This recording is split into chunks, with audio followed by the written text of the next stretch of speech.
And we'll get right into the reading. First off, we start off with Spiritual Warrior 7. This is equivalent to the Chariot, Capricorn. So that means movement. It also means balance. And it means victory and success. Chariot talks about trusting your instincts, trusting your intuition. It's a card of victory because he employs balance between the right side and the left side of the brain.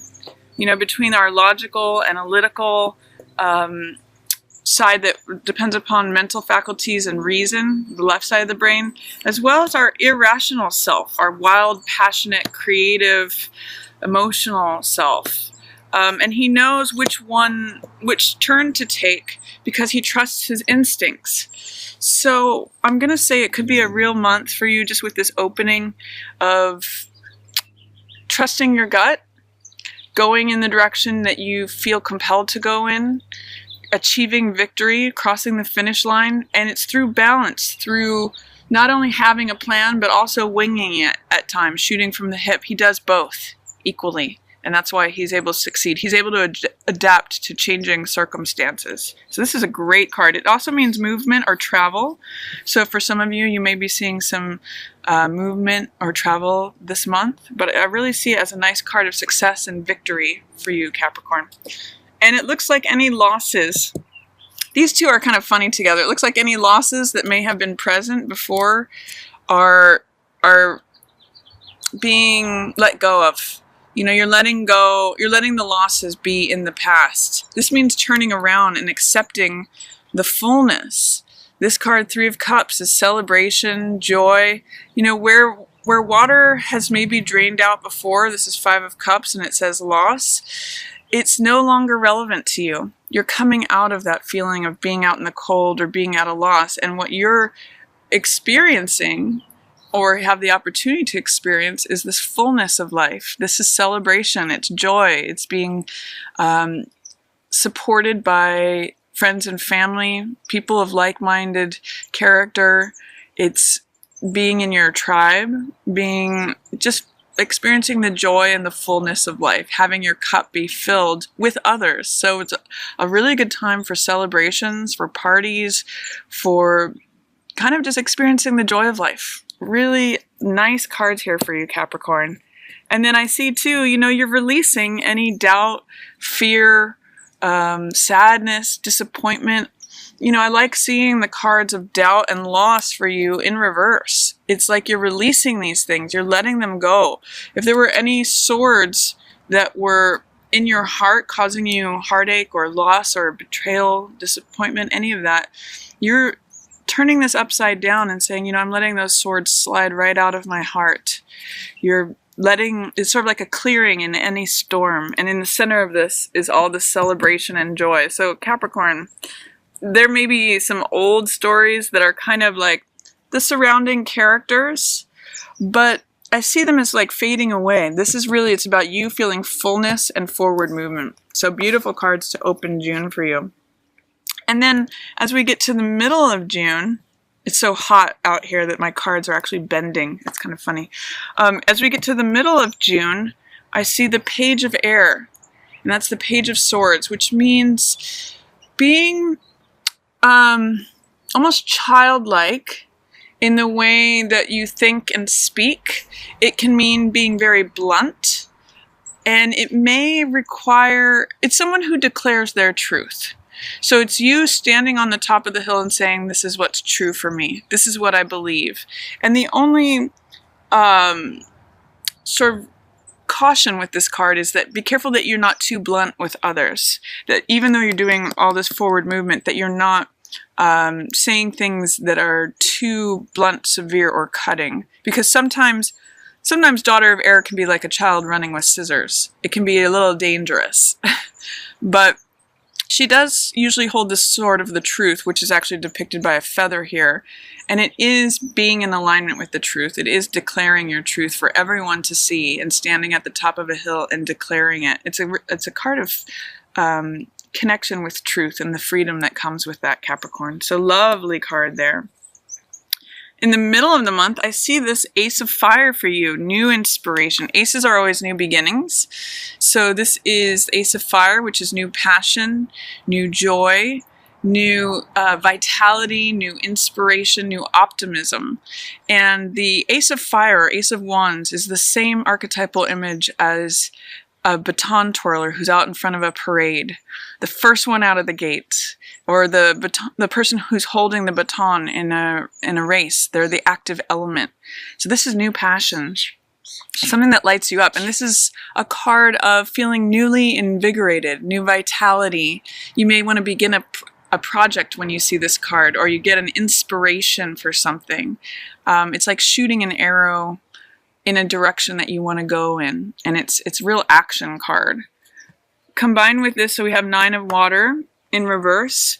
Nine of Water is joy. Sometimes it's also depicted as pleasure or wish fulfillment. So there may be some way in which there was a wish that does not get fulfilled, or that you thought you wanted something but it doesn't end up coming to you, but instead you go for this new direction, this Ace of Fire.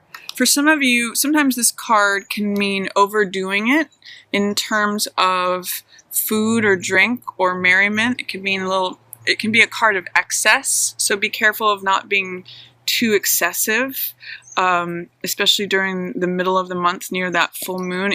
I'm seeing all three of these in order, which is depletion, excess, and loss. So be careful that you don't burn the candle at both edges, Capricorn. That's what this card's actually saying to me here. And if there is a loss or something that you didn't get as a wish fulfillment, don't worry about that. Don't linger on that, because you have a new beginning here, and also the card of victory here with the Six of Fire. So whatever this new thing is that you're going after, whether this be a new love, a new project, a new job, a new opportunity, it's going to multiply into 6. It's victory, success, recognition, status. This could be a creative project that leads you to great victory and recognition here in the middle of the month. And it could happen very quickly.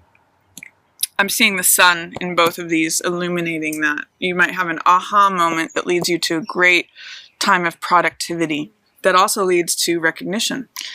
It could very well be in your work as well.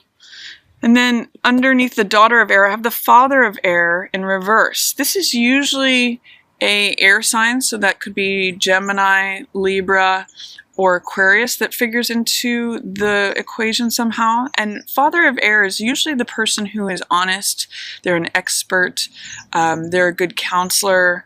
They're in alignment with the truth. But when they're in the reverse, it's either that you're not hearing the truth, you're not welcoming the truth that they have to offer, or that they may not be showing up as the truthful person that they normally are. This could be a person in an authority position, he's a king, who is not giving good advice, or not being the wise counselor, or not seeing eye to eye with you right now. There could be an air sign that you're not seeing eye to eye with, especially because I'm seeing you speaking your truth here. So there may be a way that you moving forward and owning your own direction and destiny is not sitting well with this person in an authority position, someone who's very logical, analytical, someone who has a lot of expertise. There's a bit of an odds between who I'm seeing as you right here and this person in the authority position. So just be aware of that. And then I see Seven of Earth in reverse. I'm reading this as the waiting is over. This card is depicted as depletion here. And in many decks, Seven of Coins means waiting for your harvest to ripen. It means being patient, assessing things. But in the reverse here, depletion in reverse means abundance, and it means growth. And I'm seeing the waiting is over. You may be arriving at a place where your harvest is ready, where you have completed something. And this being followed by the wheel, this is 21. This is the World card. It's in reverse here, but this is a completion. And it may be a completion that you're resisting or that you don't see. This is a big cycle ending, Capricorn. And in some ways, I get the sense that you know this cycle has ended. It's a major cycle, but you're having a hard time releasing it. And that's what this card speaks to here, Seven of Air, futility. This is holding on to things that no longer serve us. So this card is a reminder. It's a spear with its tip broken, so it's not functional. It's like trying to use a tool that is no longer working, or use a saw blade that's not sharpened. And this is saying, you know, you need to let go of some old, outdated ideas, thoughts, or beliefs that are no longer serving you. Seven of Air it means sometimes cutting corners. I'm really seeing it, though, as you holding on to something that is related to a cycle that has ended, and you know it has ended.